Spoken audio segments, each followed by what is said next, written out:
Hey, Hey, Michelle, can you hear me? I can. Oh, good. I finally got headphones. Oh, Yeah. okay. Now I am playing around with what's it called? Transcript, live transcript.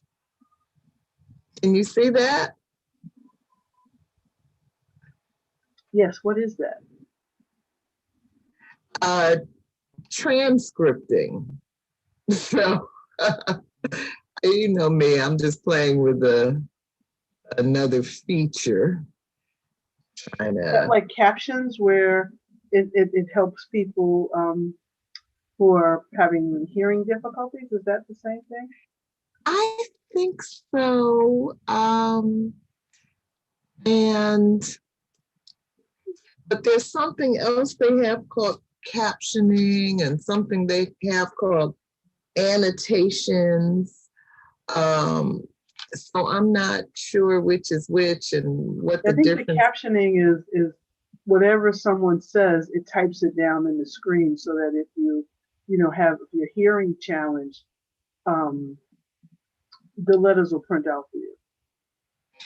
So this is called transcripting. How do you think a caption differs from a transcript? Transcripting sounds more permanent. It sounds like it may save the conversation somewhere. Like a transcript Okay. of the meeting with closed captioning is just it just says what we said, and sometimes it gets it wrong. So, Okay. So the that's how transcript, I have a little box open that's letting me type in what goes in the transcript. So I'll play with it for a few minutes. closed captioning, we have that at our Sunday meeting, and that's automatic. If no one has to type anything. Okay. I've never heard of transcripting within Zoom, so that's new to me. And I don't really play with stuff. It's like, who has a free moment? Right. And I just, feel like we've had Zoom long enough, but I kind of learned what I needed to learn to get us started.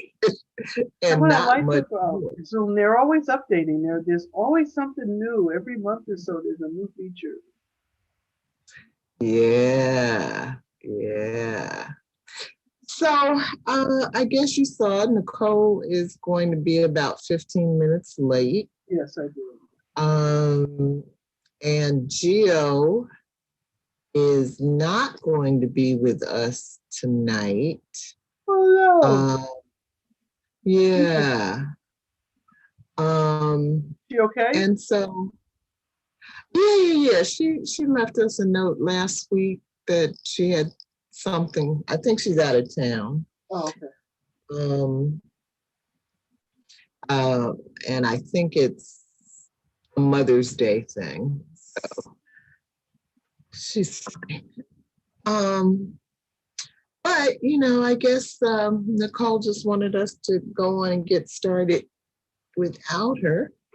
Okay. So we may as well do that. And I guess I'll start with welcoming everyone to the Global Black Feminist Reading Circle, where we are discussing our 15th book together,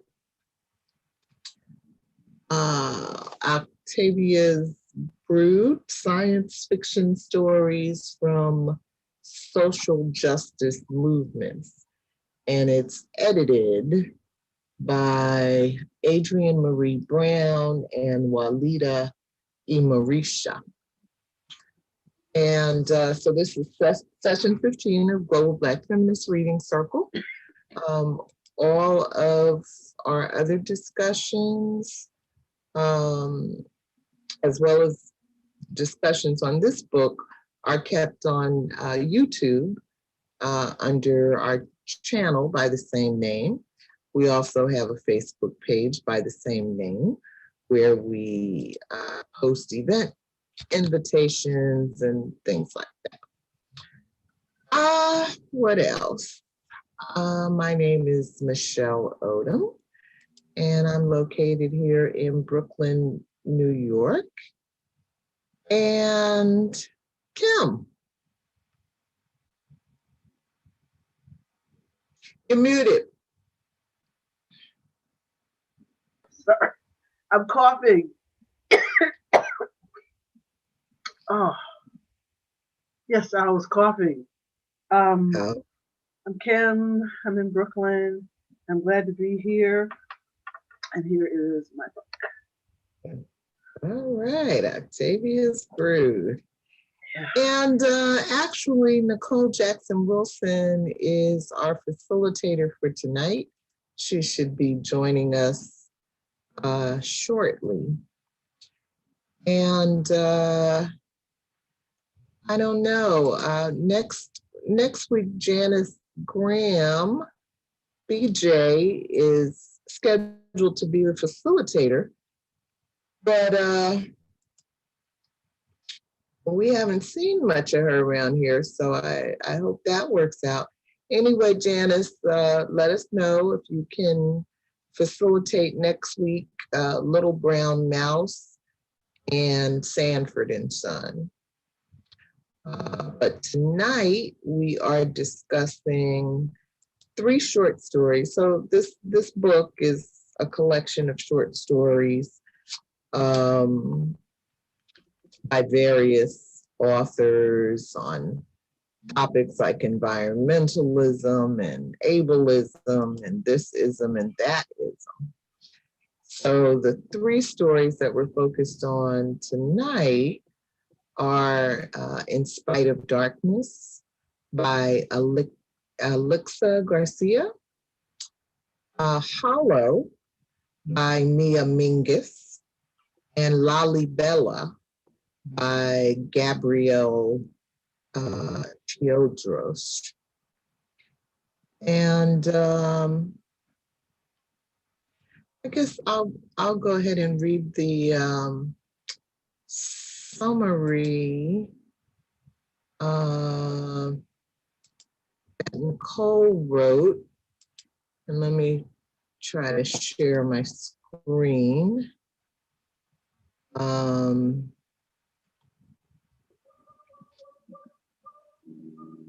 Okay. Can you see that, Kim? Yes, I can. Okay. What does it mean to write after and with Octavia Butler? This lone question was initially posed by brilliant writer and Black feminist, community accountable scholar Alexis Pauline Gumbs in relation to Hortense Spiller's theoretical productions. Today, I riff on and remix this question to engage in speculative practice. I deem this speculative practice because Butler's pen, typewriter, writing style, approach to characterization, and the stories documenting she produces are all technologies that disrupt linear plot development and contrived progress narratives, where voices and bodies and conflict resolution all move in a straight line toward a triumphant end. But this is not the tradition of Black witnessing, where the economic and political conditions of Black life in 1865 carried over into 2016 and 2008 took many Black Americans back to 1863. Considering global and historical context, 1791, Haitian Revolution, and the many dates that mark African nations' independence are portals into both present-day economies of suffering and joy. Thus, the story of Black futures and past is complex, nonlinear, and unevenly experienced throughout the diaspora. And as a writer and documentarian whose prophetic text produced timelines, quests, and lineages, Butler reminds us that many futures exist and many captivities are possible. This is the marrow of Alixa Garcia, Mia Mingus, and Gabriel Teodros' creative offerings. Their offerings provide a glimpse of what it means to write after and with Butler. Their offerings also reveal what it means to write the self into her lineage and the practice of imagining an expansive Black liberation that is eco-conscious, multicultural, and multi-species. Respectively titled In Spite of Darkness, Hollow, and Lalibela, each author presents new worlds elsewhere and otherwise. They present sameness in difference. As each story and in each disjointed setting, the reader is greeted by the familiarity of the Anthropocene and its grammars of destruction and recreation. In faraway lands and mystical mythic places, today's readings blend the spiritual and the secular, the revered and the profane, the fantastic and reality to parse how we long and labor on behalf and in behalf of better tomorrows. So I figure we're probably not going to make it through. We may not make it through all of the questions, so I did highlight a couple to start with. Kim, would you read number 1, please?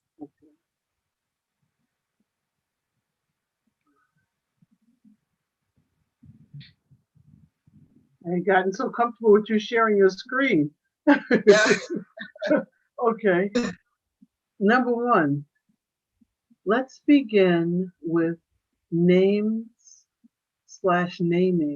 For example, micro,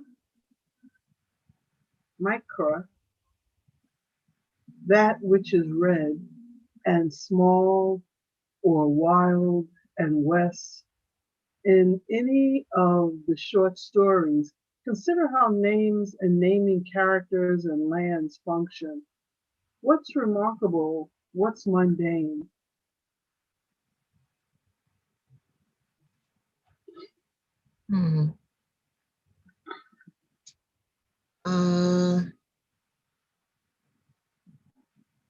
There were a lot of names, right? There are a lot of names. I love the naming of groups of people, like the arrivals and the early arrivals and the UPs. And even in the other story, I loved how you got an idea of function based on what the group was like, and the names of places. I love the names of some of the places, and the names of the people, like O and West and Wild. Some of those names. I wonder what Nicole was hearing when she was hearing them. I was just trying to keep up with who was who, and not necessarily associating their names with any type of characteristic. Right. Because in that second story, there were a lot of names. Me too.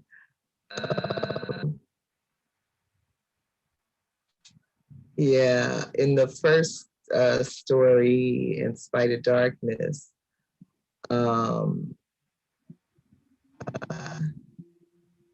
the name of soul gatherers for the people who knew how to collect sunlight. I guess I was a little bit surprised by that name. I kind of, as I was getting into the story before they revealed, the strength of the soul gatherer, I was thinking about a soul, SOUL, and so I just wondered. I don't know if there's some significance to that. I don't know if soul, has some meaning related to light in some other language. But that's one thing. And then in that same story, the guy, the teenage boy, Tet, who's one of the warriors, and he's a soul gatherer. That kind of has a sound of warrior to me.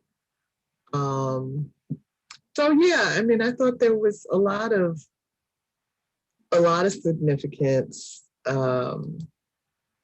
in the names. In the Lalibela,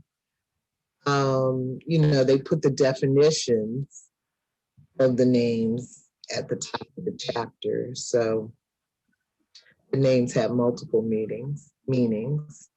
But yeah, I'm like you. I'd love to hear what was in Nicole's expansive mind. The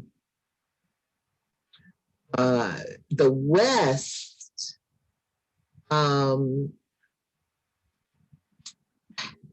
sounds like direction to me. And she's the one that got the letter when a baby first arrived on their new planet and the letter fell out. It was addressed to the general. And so she read the letter, but I never really thought they said that she was the general, because at first it seemed like she was reading something she wasn't necessarily supposed to be reading. Right. But as you go on, it does seem like, she's one of the elders and she's helping to give direction to the group. So that seemed striking. And of course, Wild is the one that, nobody wants to have to talk to. I had the image of Wild as a Black woman, right? And she's just going to tell you, exactly what she thinks, exactly the way she thinks it. So, yeah. So hopefully Nicole will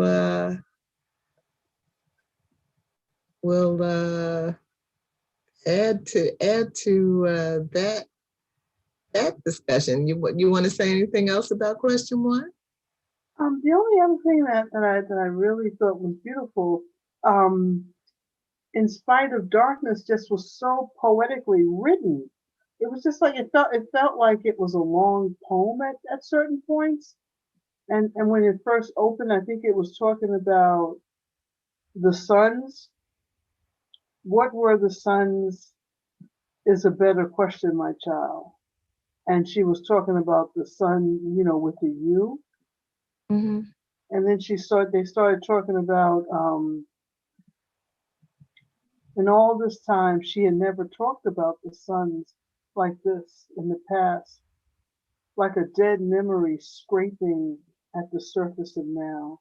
Like I just love the language, in spite of darkness. Mm-hmm. And then I love the line, the soul gatherers were affected by mood, fear, and love being the strongest emotions could make them firelight skin, make their firelight skin radiate. Mm-hmm. I just thought that just the language. I know we're talking about names, but the language of this story was just so beautiful for me. Yeah, yeah. Yeah, but that next story, I think Hollow was my favorite story.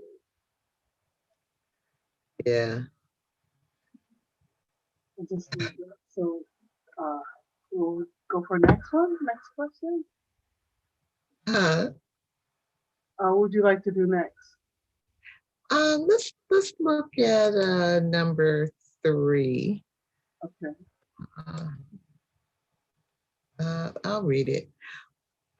Each text in this section contrasts humans mobilizing mechanized technological power as strength, vulnerability, and even cruelty with interspecies, multi-species, and other species technologies, spiritual, creative, and so forth, as strengths, vulnerabilities, and cruelty. Which story's presentation of multi-species and the technologies, world, spaces, and/or revisions did you identify with and why?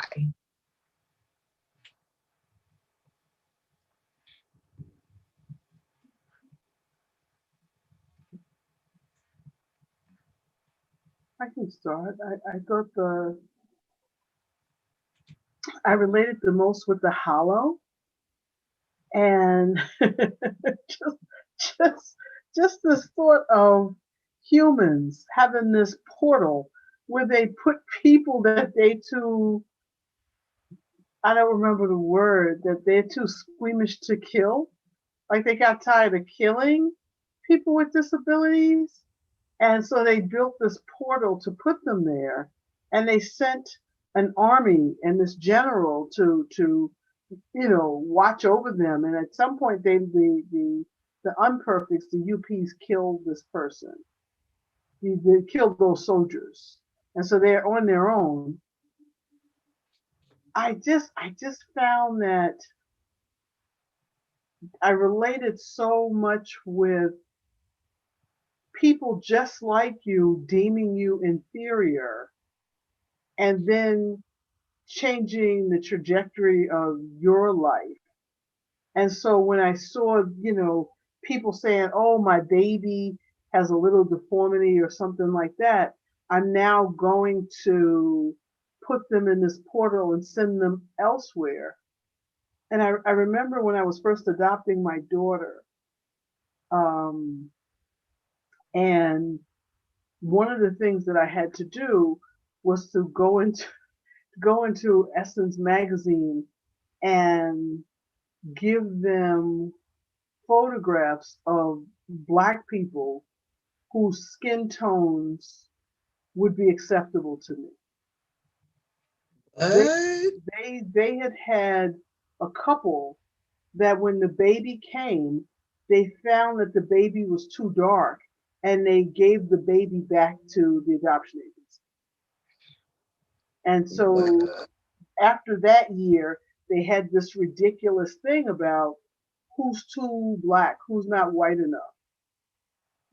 And so I identified so much with looking at people through certain lenses and deciding whether or not they are good or bad or defective or perfect, because everybody's along the spectrum somewhere, Michelle. You know what I'm saying? Right. There are no such things as perfect bodies, perfect intellects. So, and the funny thing is that, some of these people may be sending their babies off in this thing, but they don't know that whatever the baby's genes are, it's the parents' genes. So they needed to climb up in that portal with them. Right. You know, Right. so I just the duplicity of saying somebody who has your blood is inferior. And it just reminds me of slavery when, you know, you would impregnate these Black women and then sell the offspring when you were actually literally selling your children. Yeah. The humans are jacked up, man. Humans are some strange creatures. Yeah, and the striking thing for me about that story, Hollow, was at the end when they said that the revolution had succeeded for 1 week, and the perfects and the unperfects worked side by side until this new regime broke them up. And it then made me wonder, were the perfects discarding their children, and whoever, just because of their own inability to love them? Or were they being forced by this new regime to behave in such imperfect ways? Hey, Nicole, you're muted. Nicole. Hi, you guys. Hi there. Hey, your pretty face. Oh, thank you so much. As we struggle with your questions, give us your introduction. Oh, hi, everybody. I'm Nicole Wilson, joining from Houston, Texas. Glad to be here today. Hi, Nicole. Glad to see you. So we have Kim and I both responded to question 1 on the different names in the text. Uh-huh. And we were kind of just getting into question 3. Okay. But we were both wondering what you had in mind with question 1. Yeah. Oh, you know what? Excuse me. Well, first, I have to just admit that the readings were just beautiful, just wonderful. And I could see, that there's this kind of decolonial thrust to the readings. And of course, speculative fiction. But I'll admit, I think honestly, because I prefer nonfiction, I had to do the thing where I had to read, come back, and then, kind of draw my analysis. Like I had to kind of analyze it, after a pause, because I do really prefer nonfiction, and and then it's speculative, which is, it's still very beautiful. But it just took me, like, I had to get in this mode to process the imaginative in it. And I thought that was, really sad and kind of telling of where I've been for the last, few years. Under this Trump regime, and all these kinds of practices of unfreedom that I have just had to witness ritually.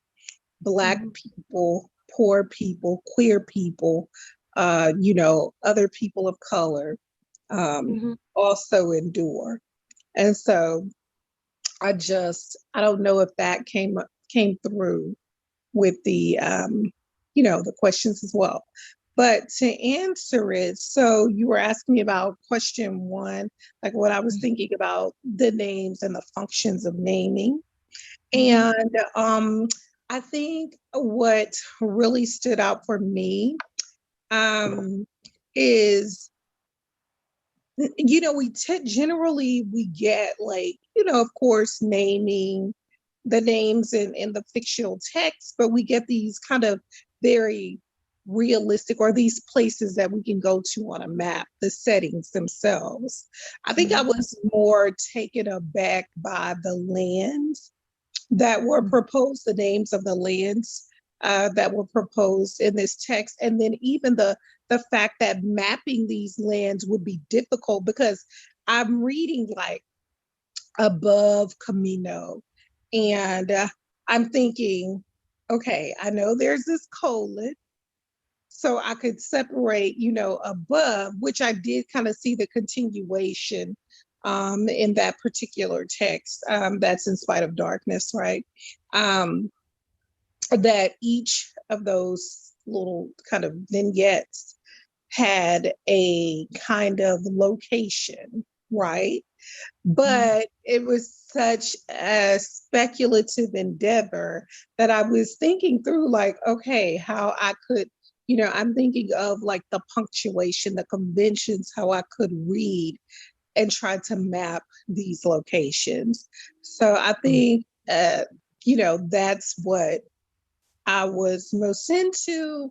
And then, of course, you know, I was thinking about the mundane kind of sort of with wild, and then West, of course, thinking, you know, California, this the Wild West. And then, you know, Butler very much, it saw California as this very practical setting that she was writing about it, writing into.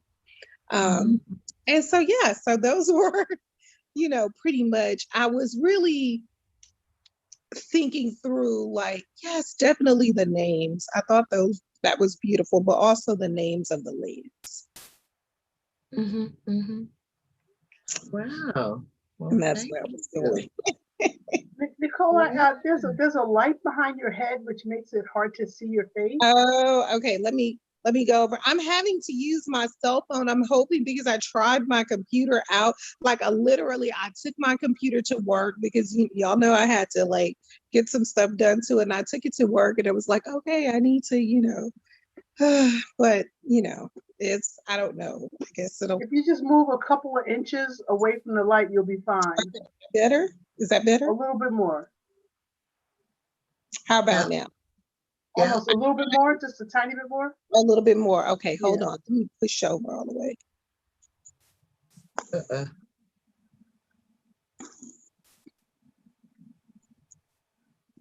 Okay, what about now? Oh, second now. Okay. I see both eyes now. Okay. Thank you, Nicole. Okay, yeah, no problem. You're welcome. Yeah. So when you came in, Nicole, Kim was responding to question 3. Okay.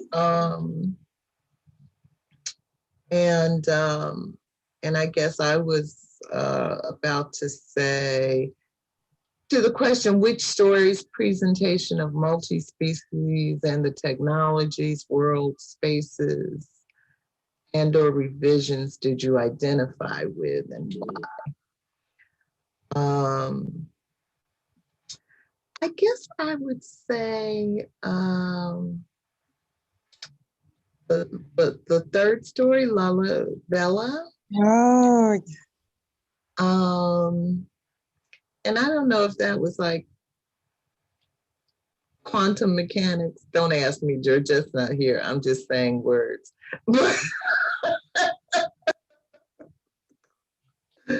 But you know, the ideal that that there's this multiverse, and you know, and all of these things are happening at the same time, and depending on, you know, which path you're on, and the ideal that you can travel between them is just a intriguing concept for me. And so I think the other reason I relate to that story is because it had like a human character, Lalibela and his queen.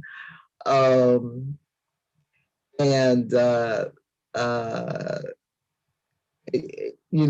it was just kind of interesting to me to think about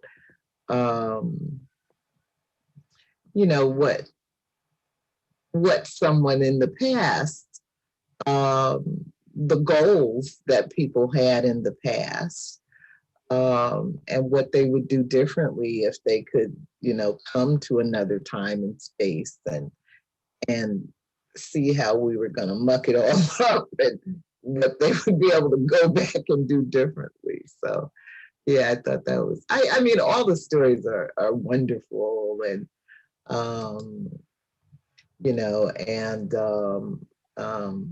Nicole, I prefer nonfiction myself. On another subject, in my other book group, we read The Coming Plague. And so there's another book, there's a book out now, I think the guy's name is Michael Lewis, it just came out. It's called The Premonition. And what he's doing is telling the backstory, the behind the scenes story to all the stuff that was going on with COVID last year. So we saw the drama playing out above ground. He's telling the below ground story. And Amazon has it characterized as a nonfiction thriller. So I said, well, I don't know what that is, but it sounds very interesting. So I may have to check it out just to, and he's like a best-selling author. So I have found with this book that I think because it's so grounded in social justice issues, that it's really been an enjoyable experience for me to kind of take a break from the nonfiction world and kind of stretch for a minute to try to look at things from another angle. What it has been interesting to me or curious to me thus far is that so many of the stories to me sound like the same black-white, struggles that we deal with, the same, powerful, defeating the vulnerable, and for me, the real stretch, or the stretch that I hope we get to do with this book is, what happens if we win? How do we win? And if we win, what does that look like? And so, but yeah. So for me, I'm choosing Lalibela for number 3. I love that. I love that response, Michelle. And yeah, what would it look like if we win? And I think, like, for what you pose, this kind of, black-white kind of struggle, or the kind of traditional struggle, the villains, the vulnerable. To me, it's just like, you're just writing this, like, there's this repetitive way that we're discussing empire, right? Because even though, like I said, there was like this very decolonial thrust for me in this text, in this section in particular, but the book throughout. But like, yes, I think that this is the nature of empire, and it's constantly like recreating itself, or expanding, and whether it's through the language, through practice, through forms of media, but it is constantly, it's shifting and in many ways kind of expanding for me. And so that really is a speculative practice, like to just really imagine, like, what would it look like if and when we win.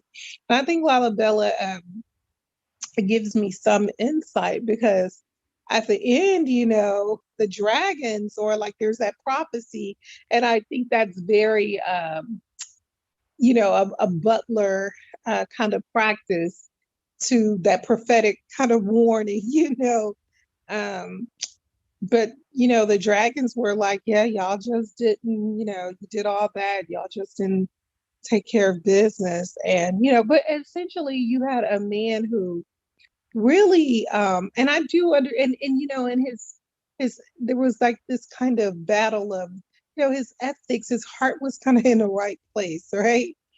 But he essentially abandoned his family, so the micro was overlooked, for the macro.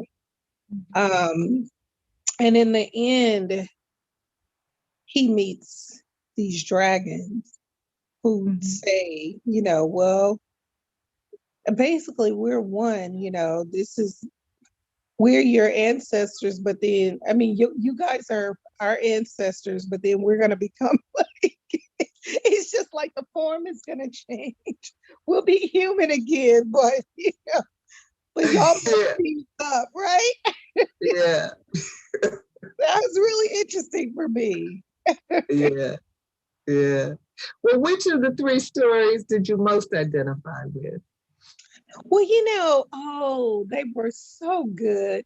And I'm not even sure, Michelle. Initially, I was thinking hollow, because I was thinking about what it means to care for, and then they're babies, right? But for the little beings, these souls and spirits that no one else wanted, but they were wanted and desired, right? So to desire what is deemed undesirable. So initially I was thinking hollow, but then there was something so powerful in spite of darkness, especially when the mother or discovers that,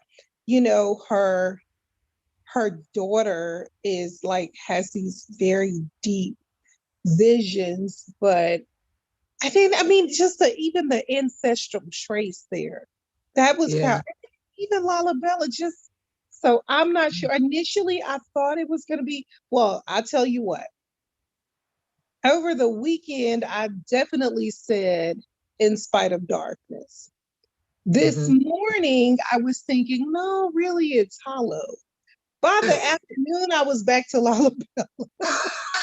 So I'm not sure. I'm not sure, but they all gave me something to sit with, Right. and think through in terms of justice seeking.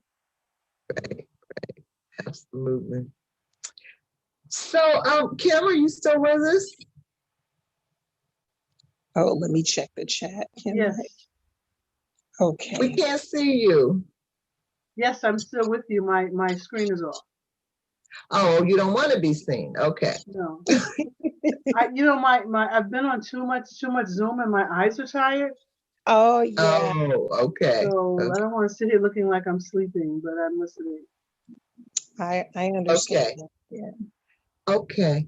So Nicole, why don't I turn the facilitation back over to you? Hey, we don't have a whole lot.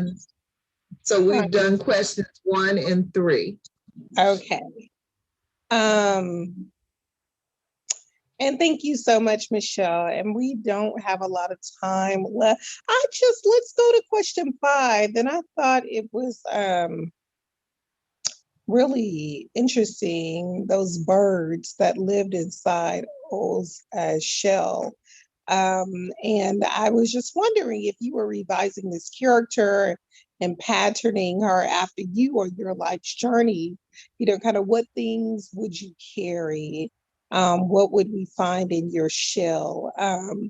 And so I don't know, are you guys pronouncing it as because I wanted, the way that it's with the accent, the way that I see it visually. I was just wondering, how were you also pronouncing her name? And then I'm just gonna mute, so you or Kim, whoever want to start us off.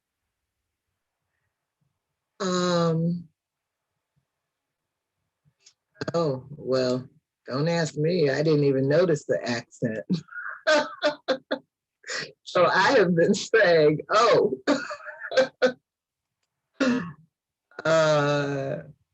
If I was revising the character,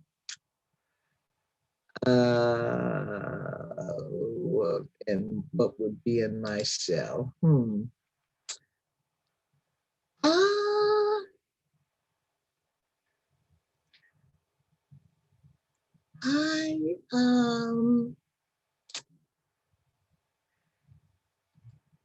I like the imagery of the birds that O carried.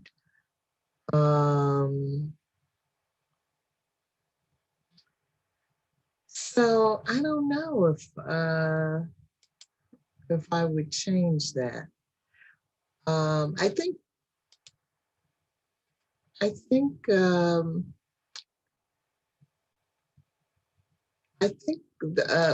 my shell might have feelings. This is the story, I think, where one of the young men, when he was talking about how they had been able to get into the barracks or the ship or whatever, where the soldiers were, and the soldiers were sleeping, and the young man exclaimed something about, I think it was Tet or Jaiku. Tet was saying, they don't have any, these people are so insensitive that, you could never get past one of our people, they're just so unaware of everything. But I do think there's like a lack of sufficient empathy in the world. And so I think I'd want to have a supply of that to sprinkle around.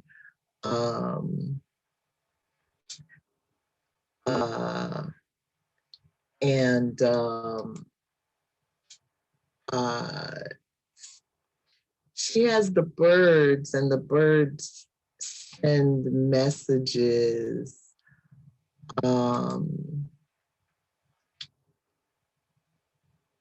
But I wonder about the comprehension on the receiving side of those messages.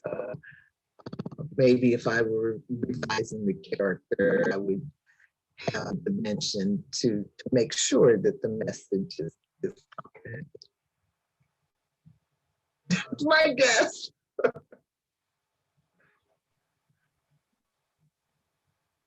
I think for me, thank you, Michelle. I like the idea of maybe those little lightning bugs that we used to keep in jars, and then, you would release this light, and I would want the light to be healing, that whatever ails your heart or your mind, that these little lightning bugs would, lightning flies, would heal. And if they're all together, you would have this enormous amount of light. And so that's what comes to mind. And I'm like Michelle, I just thought it was O. So if the accent is above it, how would you pronounce it? Yeah, I thought the same thing. I mean, yeah, I was thinking the same thing, but I didn't know if you guys had an insight that I didn't have. So. No. So I was saying, ooh, oh, I'm such a basic chick. It was just old for me. Mhm. I love it, Kim. I love it. Oh, I like that, Kim, the lighting bugs. Wow, it makes me think about, I remember when I was a little girl, Houston Power and Lighting, and we had what's his name? Louis the lighting bug, but he had soul. Like, I've got to find commercials. He's like really soulful. And Oh no, I never heard of him. he was, we used to have Houston Lighting and Power, which is, I wonder if we still had that company, if we would have dealt with the crap we dealt with snowstorm. But anyway, in deregulation and all of these mechanisms here in Texas. But yeah, so that is so beautiful. And you know what else, Kim, that makes me think about Princess and the Frog and the lighting. Oh Yeah, yeah. that's beautiful. I was thinking, and so on the one hand, the O with the birds made me, for some reason, I was thinking about Hunger Games and the birds. And, what was so sophisticated is that those birds, right, those messages would self-destruct. So there was this kind of way that they are so tightly shrouded in secrecy and kind of coded. But all I could think about was, on the one hand, I was like, it's just the beauty of butterflies reminding me of, becomings. But I was also thinking through like, but what function would they serve? Because those birds had that function. And of course, the lighting was also a function. So I couldn't quite get there, you guys. My creativity sucks. Well, we need practice, Nicole. Now I'm thinking about killer bees.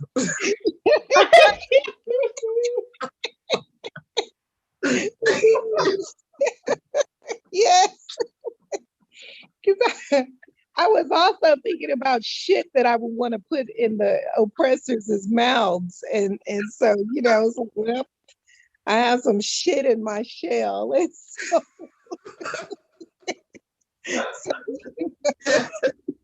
I thought about that too. And then that ain't right. That ain't right. That's my funky show.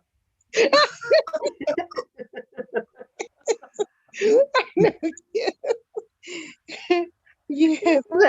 Ooh, that's Nicole. Nicole. Smell me coming. Our secret weapon. You would be our secret weapon. Yeah. But you know what? And then too, I was thinking about the loophole of retreat, and Brent, and when they would cover the soul gatherers, right? Mm-hmm.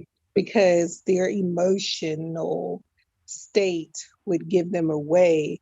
I was just thinking about, that as the loophole of retreat, that incidents in the life of a slave girl kind of introduces us to, to know that she was so serious and witty about, she and her grandmother Force, about not being victimized and raped. That, she just decided this will be my hiding place or my space. And so, I kept thinking about that and how instrumental, I was thinking about Virginia Woolf and talking about, women needing a room of their own, but I'm like, but Black women, we probably need a loophole of retreat, right? We're going to need a space to also like in rhetoric and composition. I can't remember his name. One of the theorists talks about the hush harbors. We're going to need a space to hide and be protected from specific elements, as opposed to white feminists who can have their room of their own. And it, you know, and it brought me back to that. Wow.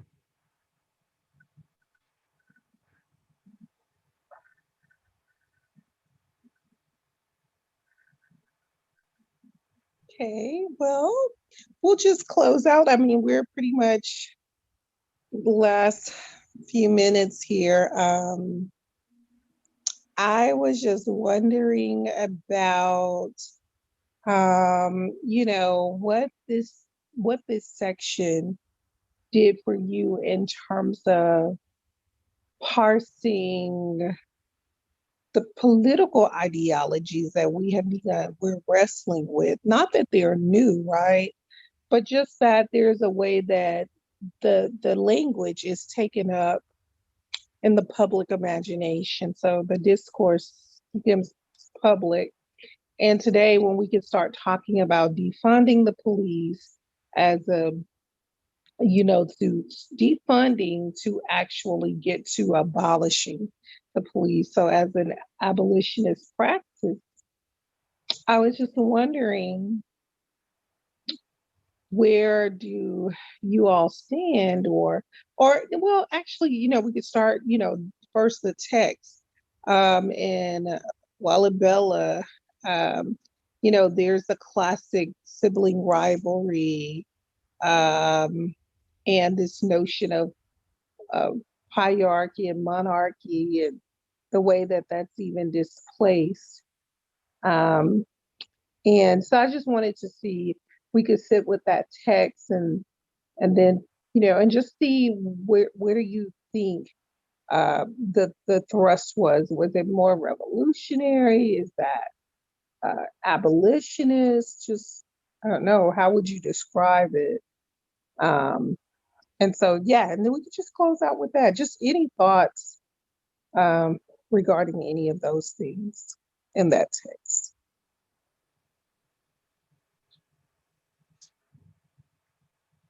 Well, I guess one thing is,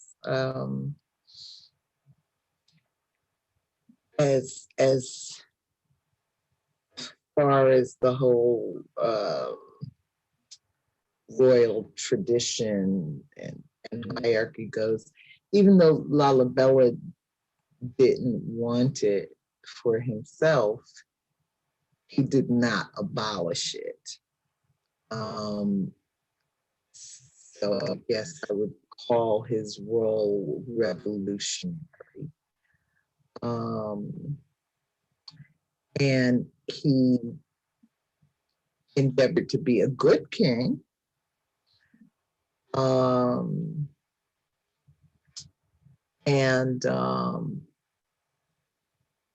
You know, so that might be seen as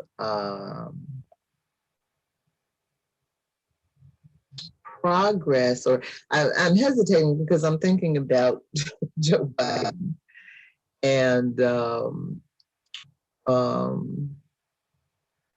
you know, what is seen as the progressive agenda that he is trying to advance with his presidency. But of course, if he succeeds, then that's still a big if. Then ultimately he could simply be saving capitalism in the way that FDR did. And so is that revolutionary? I don't think so. But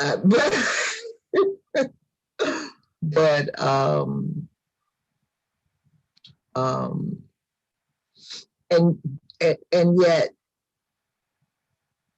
it's better to have a state that tends to the needs of the 99% than one that does not. So, you know, it is progress, I guess, in a sense. but the fundamental inequities and problems and pending crises will largely be unchanged. And so I guess that's kind of what happened with Lalibela. Oh, thank you for that, Michelle. Wow. Michelle be waxing poetic. I guess good responses. Did you have anything along those lines, Kim? With that text. I think what kept ringing for me was how the personal was political and the political was personal. That, especially with Hollow, my story, it just seems like if you can get something out of an awful situation, not having to raise your children, it's just amazing to me that the 99%, what percentage of that benefits from corruption? So you got the 99%, but all of us don't benefit from the corruption. So what's that number? What's the number of people who would put their child because they had their fingers were not shaped right when they were born or something like that, and then by the time they're 2, if they find something else, they got to get in the tube. And I think that there's just so many people that says, I get this privilege if I go along with the 1%. And that's for me where the danger and where the evil is. And so when the humans were coming after, and the battery ran out on their guns, or their whatever machinery they had, and they had to scoot back. It's that same feeling of somebody wants something for nothing. Somebody wants something for nothing at the expense and taking the lives of others. And I don't remember, I was watching a documentary and it came on that there was, I forget which country, there was some metal that you only found in this country. And they were displacing thousands and thousands of natives for this metal that would go, it wasn't nickel, I don't remember what it was, that would go in the cell phones. And so they would just bulldoze these houses down that people built from their hands. And if you really want to talk about living a green life, these people are living a green life. So how you just gonna come and bulldoze their house down? Their government allows it, and your government makes sure their government is paid so that they can allow it. So it just reminds me so much of the young soul gatherers and how vulnerable they are with their precious selves and their precious bodies, and how that makes them valuable, but not them personally. It makes them valuable as a tool. And so I find these stories to just mimic so many things that we are experiencing.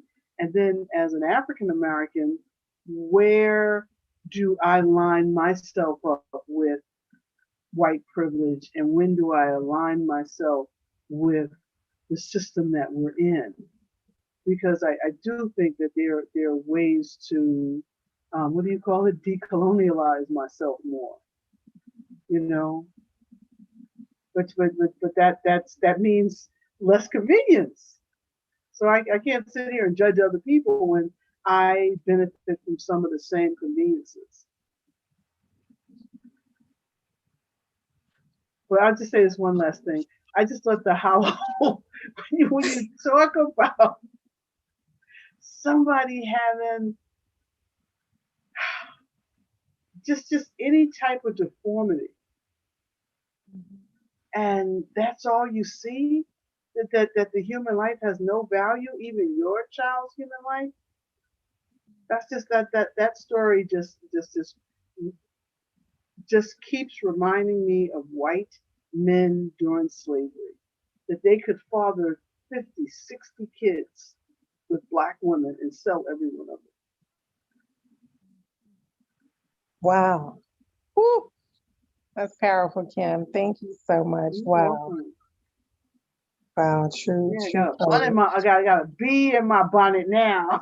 I know that's right, Kim. I love it. Yeah, Kim, you taking me to Hollow. And I was thinking about because one thing about the speculative is it drives or it kind of pushes us to and it's inherently liberatory. These texts with their kind of social tied to social justice.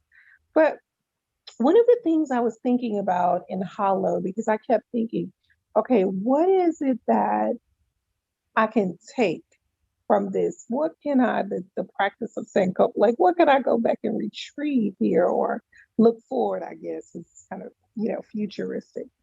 But, and I kept thinking about, look at what happened when those children and people were not, those figures were not surrounded by those voices telling them or calling them these differently abled beings were not being called and told what they can and cannot accomplish when there was no interference.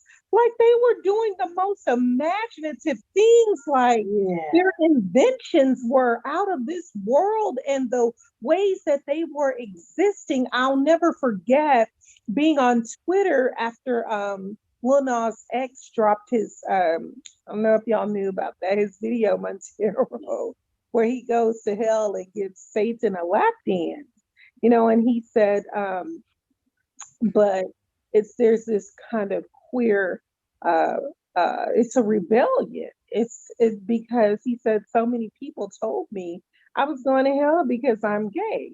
And so he was like, well, hell, I went to hell and I gave the devil.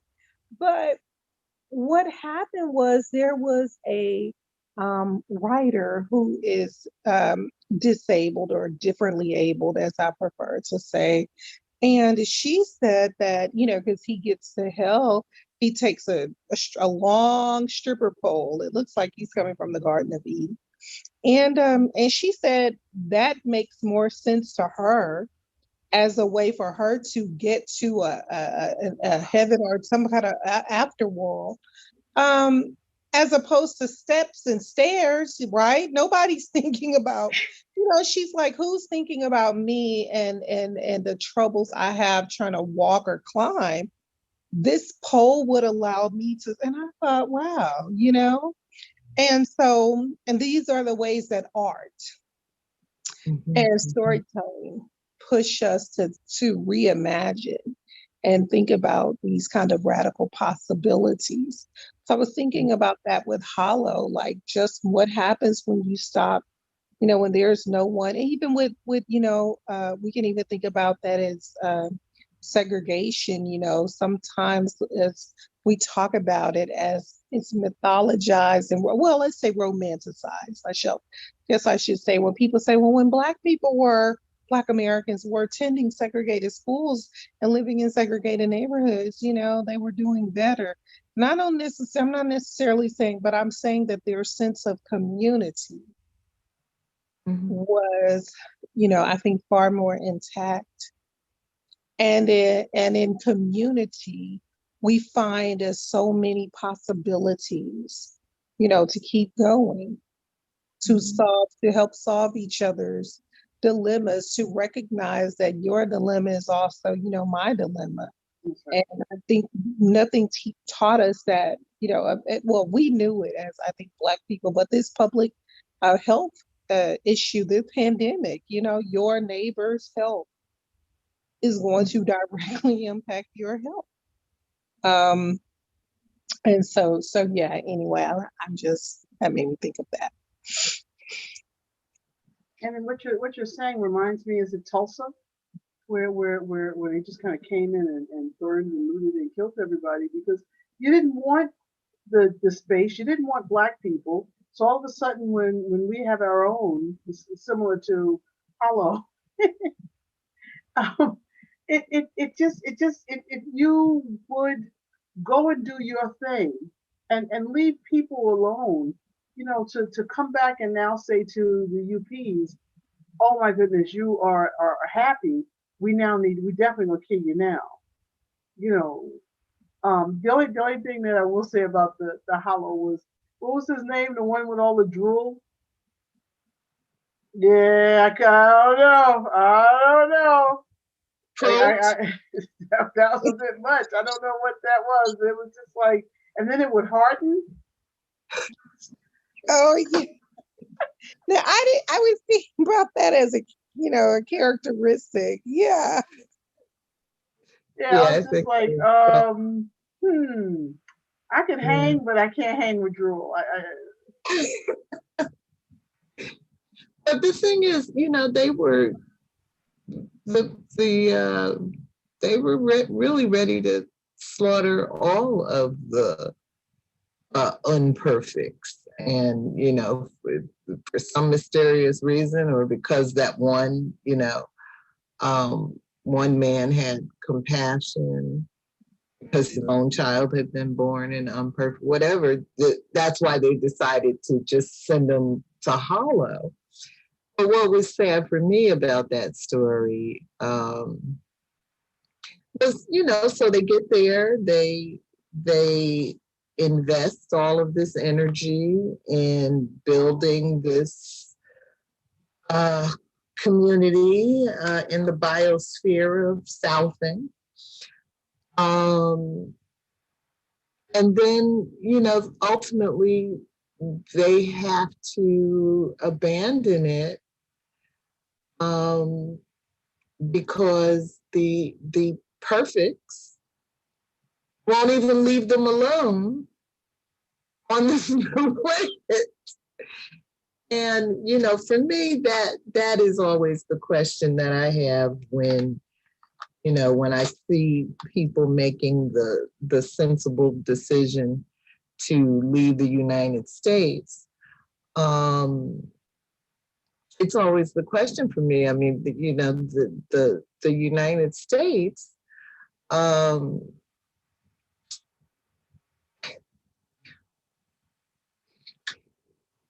has its dick up everybody's ass. It just does. It just Say that again, I'm sorry. No. The United States is involved in everybody's business all around the world. Even Russia, its sworn enemy, it thinks it can dictate to. And so, to me, there's a line in one of the stories, I think it might be Hollow or it might be In Spite of Darkness, where somebody says, but we ran. We ran. Why didn't we stay and fight? Yeah. And to me, that's the issue. If Black people just decided they were going to leave this country en masse, where would we go? And why would we be any more secure in this new land than we are here? And like Rodney King, I wish we could all just get along. But clearly, that ain't happening. And so, at what point and in what ways do we have to just stand and fight? Yeah, that's such a good analysis, Michelle. And I noticed that where we had the kind of, if you will, female, well, I guess, because these are different species, but um, voices, or I noticed that a lot we were talking about mobility, moving, leaving, whereas in Lalibela, there is exile, but it's self-imposed, or he decides, and he goes to learn. He learns to form, he learns these very practical skills. And so, I thought that was something in the way gender is being presented and written into, these texts, as well, because, when we go back into the archive and we look, and I mean, and Cass did a fantastic job telling us about it. Just the ways in which, Black people Black Americans in particular, I'm talking about in this national context, would take these lands and do their thing and start turning a profit or whatever they're doing, right? And then all of a sudden, mainly white men, felt like you can't do that. You don't have the right to have, autonomous thought and sovereign body and ability to make your own money. And if your money, if you make more than me, certainly, right? And there's just so many ways that, they lost land. They ran, they were on the run. And it's always bringing me back to these fugitive journeys that Blackness symbolizes. That again, there's always a captivity narrative undergirding this ever-present racialized conflict for us. And it just saddens me. And for our throughout the diaspora, right? We saw that in it's the fictional text we read, Nicole Ben, right? With the Here comes the sun. Here comes the sun. Yeah. So even that, we started looking at ecocide and just the ways in which, once those natural disasters hit those various lands and islands, that they're displaced again, moving on. There's again a fugitivity there. And so it just saddens me. There's this way that, Toni Morrison talked about, that the Africanist presence that's never rooted, that's always kind of go back to and fro. And Edwidge Danticat talks about Black people, and she says, we're in motion and in pain, that the movement is always, there's a precipitates, there's this pain, and then there's the pain of being, unsettled and displaced. So there's this pain. Think about the Great Migration, and so I'm wondering, when will that stop being our narrative? I was hoping, that in my lifetime, it's so like Lalibela went to year 3000, right? Was that year 3000? Is it year 2000? I mean, it was just, when. Yeah. It's tough. But thank you. Oh, did you want to say something, Kim or Michelle? Just quickly, I just wanted to say, I think that as we move to a cashless society, then that means that there's so many hustles and so many ways that we operate, and we have a dollar exchange from, black hand, the black hand, the black hand, the black hand, that gets destroyed. So there's this opportunity for us to find a new way of doing that. Yes. That would be outside of the new system. And there might be strength in whatever that bartering system that we create that's outside of this tracing every dollar that everybody spends. And so I'm going to be the last person that still uses a dollar, because I just don't like the idea that I am hunted and tracked, you know, it doesn't feel good. I went into a store, and when I got home, they had sent me notices, and they knew the exact aisle I was in. So it was just like, oh, if you want to buy plumbing, this is what we can do for you and whatever. I didn't ask you. I didn't give you my email. I didn't give you my Facebook page. So how did you do that? All I had to do was walk in the store with my phone on. Mm-hmm. So I just think that this technology, and then if they say, you know, you're an African American woman, and we're not going to show you this, but we'll show you this. Mm-hmm. So it just seems like technology is this next invader. Absolutely. Yeah. Absolutely. And it's bigger than us. You know, the story of the last few days is the hacking of some system that, you know, affected the gas pipelines or potentially shut down the gas pipelines along the East Coast, you know. Wow, I didn't know that. Wow. Yeah. Jeez.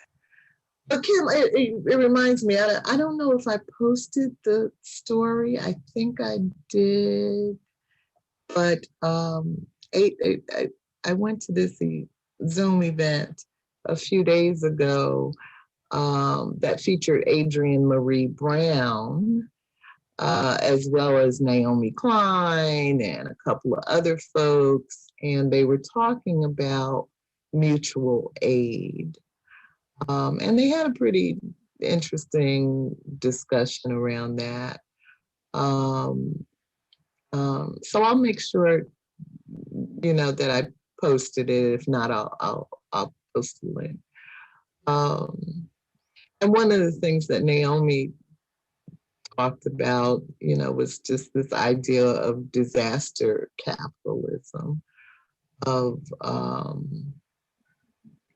you know, creating disasters or simply profiting from disasters. You know, that's the era we're in. So, you know, so there's so many big problems. You know, and it almost feels like the problems of Black people are getting unresolved, but lost in the shuffle. Because there's so much, and you don't know if it's real or manufactured. I love that so many of us are taking actions towards each other more than I've ever seen in my lifetime. So I like groups like this one, and that we're saying, you know, no one is going to save us. There's no savior coming. So I need to take one step closer to. I'm not sure which one of you said it earlier, but you know, it's like I'm not my brother or my sister's keeper. I am my brothers and sisters. Mm-hmm. You know, Yes. It's our time to start taking care of each other. That's so true. That's so true. And just to just really be intentional about I can't the public sphere is so fraught, you know, for me that I cannot see one more dead Black child, Black woman, Black man, Black person, Black trans. I'm just, you know, I can't take it. It's just too much. And what the ways that I love what you said, Kim. It's our time. We've got to do this, and the ways that we have to, you know, step up and, you know, and intervene. I'm thinking about the Black woman who was having some kind of psychiatric breakdown, and luckily there's a Black woman social worker who comes and, she steps in and she does this work. Y'all, I knew when I watched the George Floyd, I accidentally did something, and that video came on, and I knew to look away, but I could not, and that just messed me up. And then to get our sweet baby Micaiah, like, I watched a video, the wide angle of that altercation, and when I found out how freaking close that man was, like, you could have pushed anything, but gunned her down like that. Especially when I've seen white men and kids literally attack police officers, and they live to tell about it. So it has just been, plus, personal death in my face. It's just been too much. And so I'm hoping for a day where, that's the speculative practice. I want to just imagine a day where we no longer, get a viral video of Black death. That would be a wonderful start for me. So hoping that day comes. How do you support yourself? How when you have these moments where you've seen or heard too much, what do you do to support yourself? So I do start disconnecting. I'm like, I get off all my social media accounts. I deactivate, or I try to, I don't know, have conversation. I think, especially with the Micaiah, I was trying to have conversations with my daughters, but also, therapy is also helping me. So I have just returned to, I'm doing therapy in a support group for women of color, and that's really helped. And I don't watch the news, and so that's why I did not know anything about, like, what you mentioned, Michelle. I just stopped watching the news. I go through periods like that where I just completely disconnect. Yeah. I just love spaces where we can bring the pain, where we can bring the pain, and we can sit in solidarity with us around it. And I just think those spaces are very important. And so I'm glad you said that you have a Black women's group where you can do that. And maybe what we all need is to have a team where we all have 10 phone numbers of people where you could call and say, hey, can you listen? Can you hear that today has been hard for me? And if it's been harder for them, they might say no. And that's fine, but then you call the next number. But I think we really, really need to lean on people who, I guess, take turns leaning on each other and calling each other and saying, I can't. Because, if we heard that one of us broke and didn't get a call, I just think that that's something that we need to kind of invest in those old time calling trees. Mm-hmm. Because I think not watching it is good, but it's already in your spirit. It's already in your soul. Yeah. And that was the goal. That was the goal of lynching, was to put terror in us. And so this is the same thing. Right. And then they keep saying, well, why did they run? Well, oh my God. That's a freaking no-brainer. Right. But I'm dreaming. And that's why I think I say, peace to the writers, the healers, because one thing we have to do is write these new worlds into existence, and I do think this book attempts to do that. But it's so. I was thinking like, I mean, I feel like y'all, I'm just really trying to heal post-Trump. Like I understood what Michelle Obama said when she was like, this man gave me a low-grade depression. Wow, she said that. Wow. Like, I can't take this man had a, it's like this roller coaster. It's like what's gonna happen next? So trying to heal from 4 years of that buffoonery. And COVID and all the losses, and the losses, yeah. It's like every month somebody has passed away.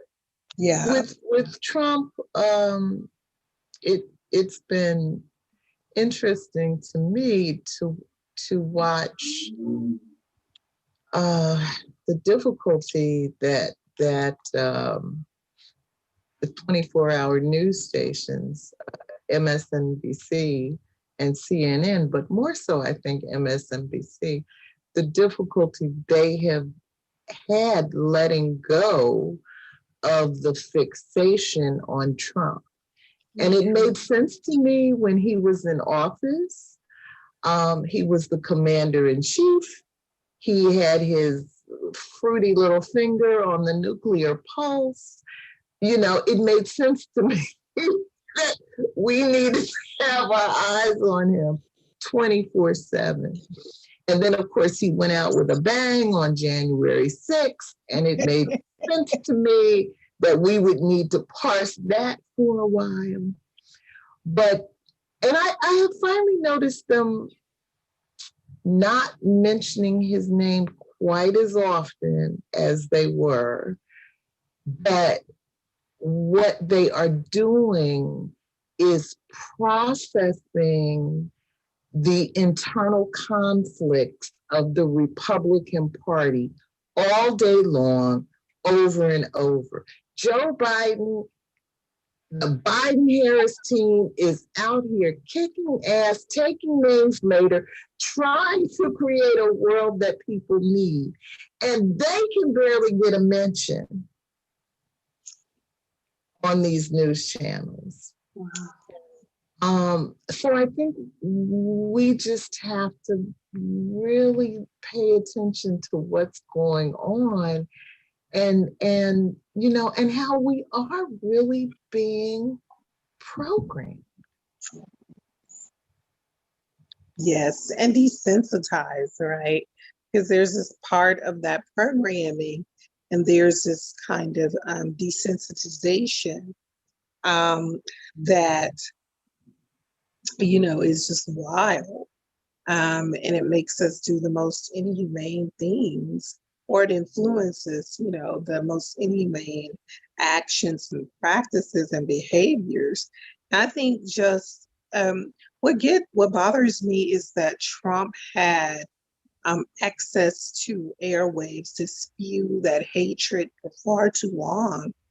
If that had been Barack Obama, they would have pulled that plug on him so quick. And that's that issue of we talk about freedom of speech. Because when Black revolutionaries get up there, y'all not talking the issue of media ownership. Yes. And when you follow the money, that's it. That's why Barack Obama couldn't get a word in edgewise, and that's why Joe Biden can't get a word in edgewise. Yeah, you said it, Michelle.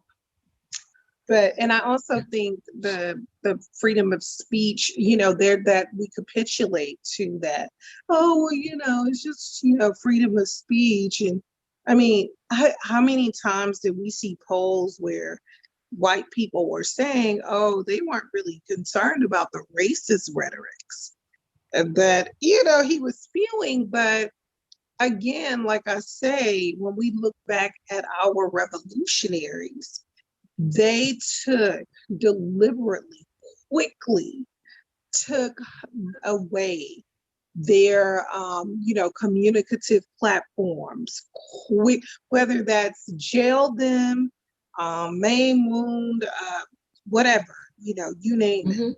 But they moved quickly to take away those platforms, because what started happening is when, as we know, when you're unable to communicate with the people, that influence, it kind of weakens.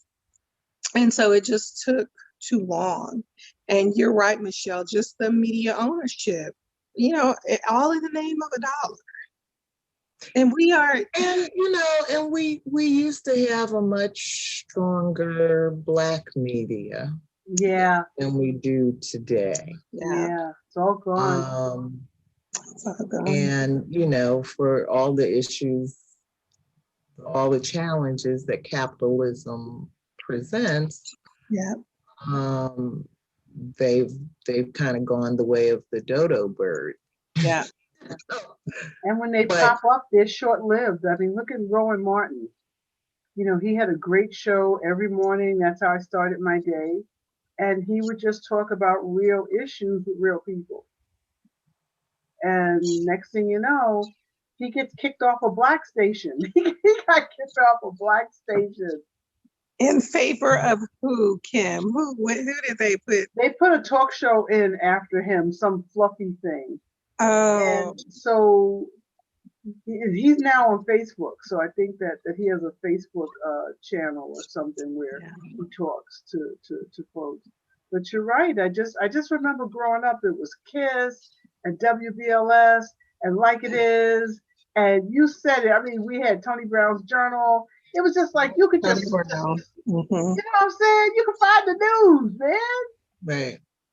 Yeah. It's important. And they were committed to a Black politic, right? Because again, there's a way that we got to talk about, in particular, Black things that are impacting Black people. And we could have been, unapologetic about that.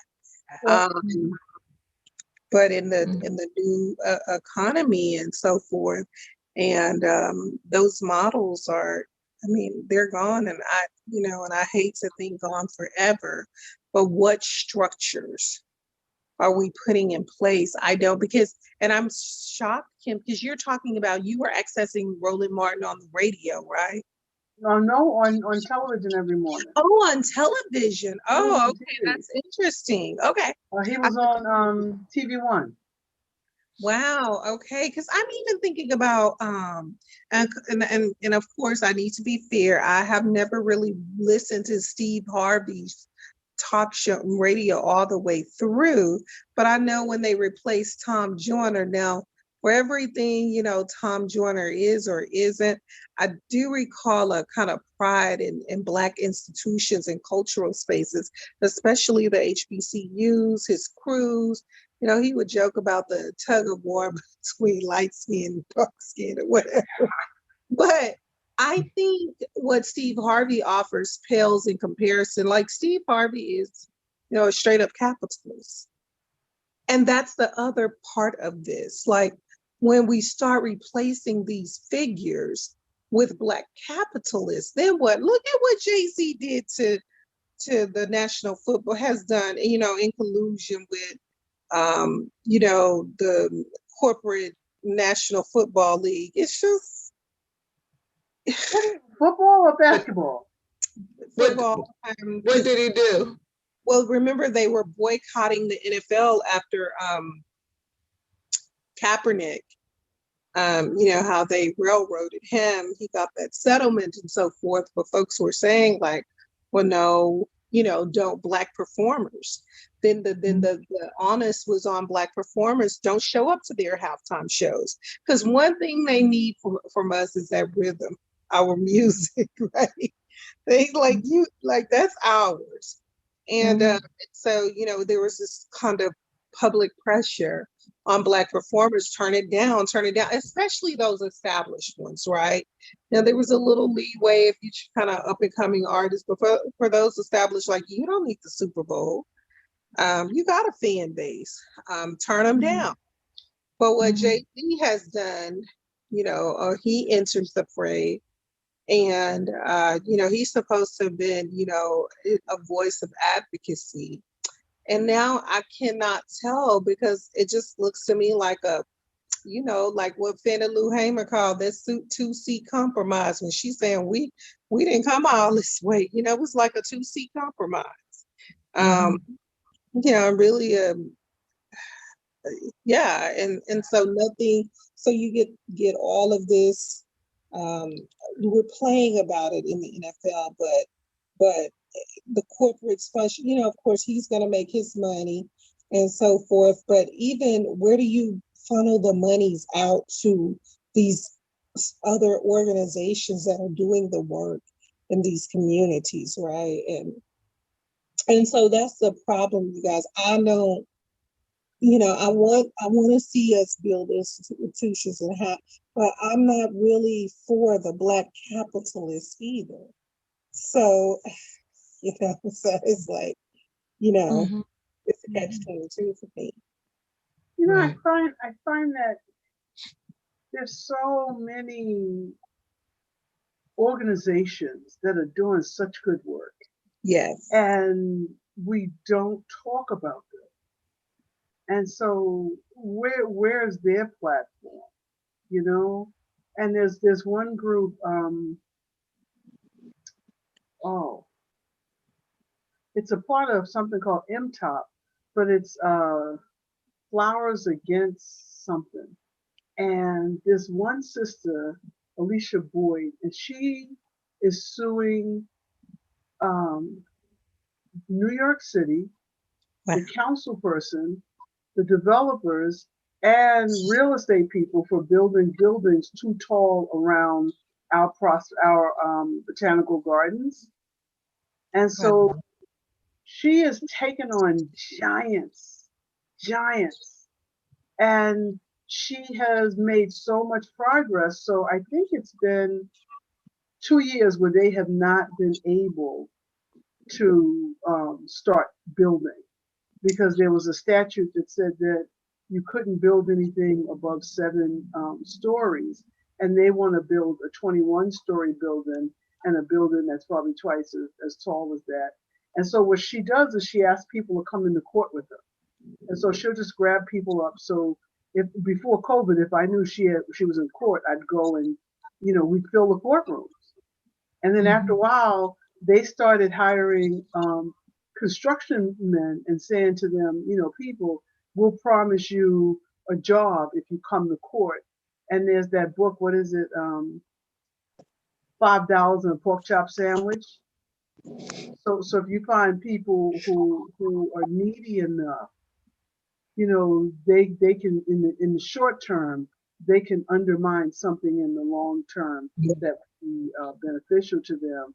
So all I'm saying is that there's got to be a way to talk about and support all of these little wonderful Goliaths that are taking down. I'm sorry, they're just taking down giants. And so I always want to know. And what is it, the Black Mama bailout that they raise all this money to bail women out for Mother's Day? Yes. So I think I want to change my narrative and start only talking about the positive things, and maybe even have links to some of their websites, so that if I'm talking to people, to say, check them out, shoot $5 their way. But what I don't want to keep doing is resonating on where I have no power. Yeah. Because I just, when I'm finished the conversation, I feel depleted, as opposed to my cells starting to rejuvenate. Yes, that makes sense. That makes a lot of sense. That's going to be my task. I'm going to take that on and start to think about who I can start to say, oh, here's the information. Somebody did something good this week, and this is who they are. Yes, I love that. Fantastic. I love it. There's enough work for everybody. That's what I always say. We need everything. That's right. Everything. Yes. Yeah, because we don't have the Like It Is anymore that kind of says, because Like It Is would have interviewed everybody. Everybody would come up and do there, and you would say, "Oh, really?" And that's how we got to know the names of people. There's speaking of groups that do wonderful things, there's a group based in Queens, CMOTAP. Are you familiar with them, Kim? Yes. Committee to End Media Offensive to African People, something like that. And I remember that they protested, marched outside the ABC studios when they were making that change. In fact, I joined them one day. Yeah. But ABC didn't care. They wanted to bring in this program, Here and Now, and Which program are we talking about? Here and Now is the successor to Like It Is. Oh. And Here and Now is hosted by a Black woman. It's not really a bad program, but it doesn't have the progressive, cutting edge, historical bite that Gil Noble brought to his program.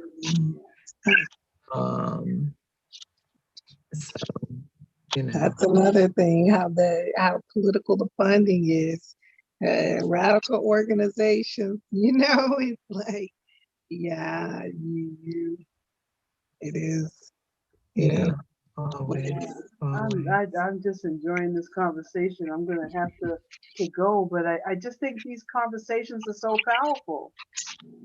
They're just so powerful to remind us that, we do have that little lightning bulb, or like Michelle says, the killer bees in our backs, Killer bees.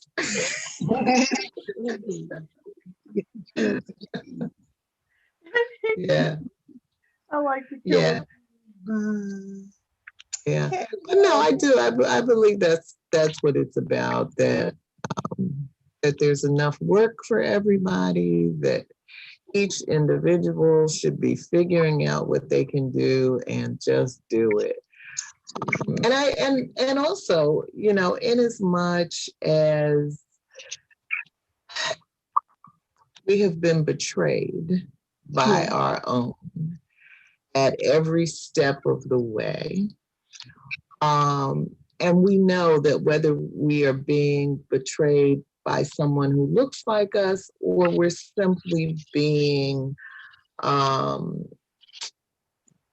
destroyed, from external forces like the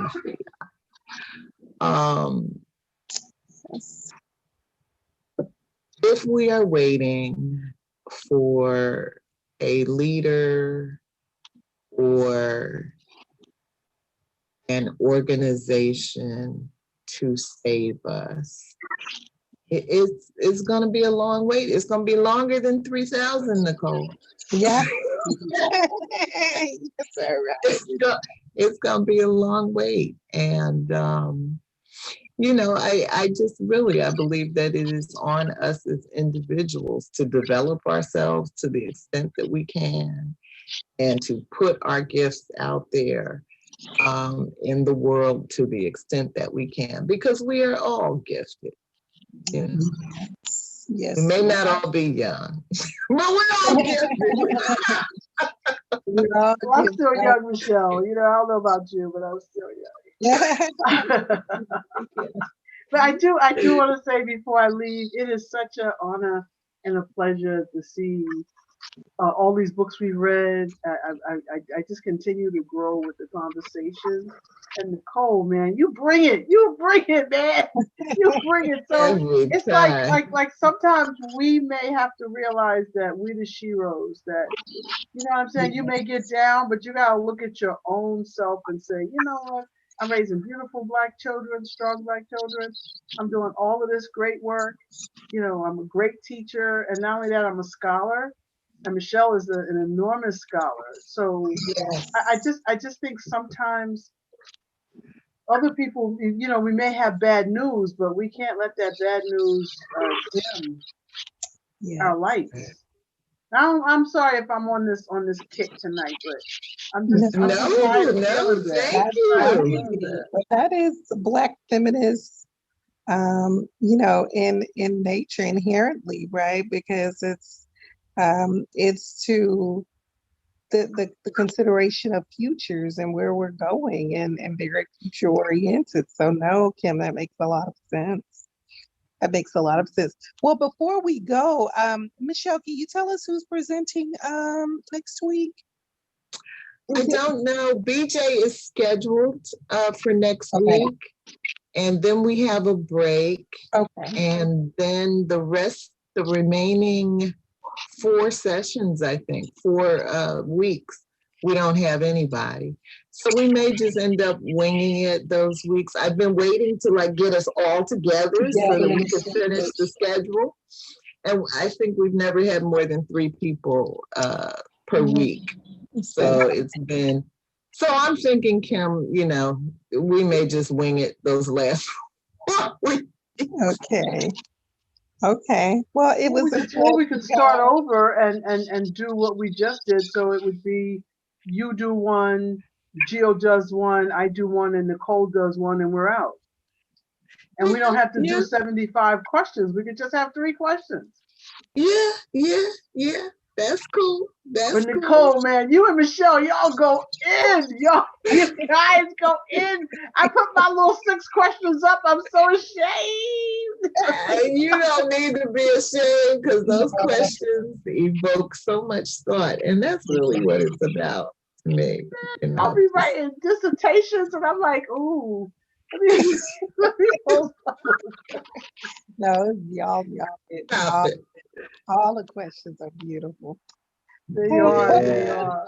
Plan to me, and so we'll be in touch. And I guess I don't know, Michelle, how we ended for our audience. So that's why I'm stumbling. We will see you next week reading our story together. Everybody have a wonderful week. Bye, everybody. Nice seeing you both. Okay. Okay, Michelle.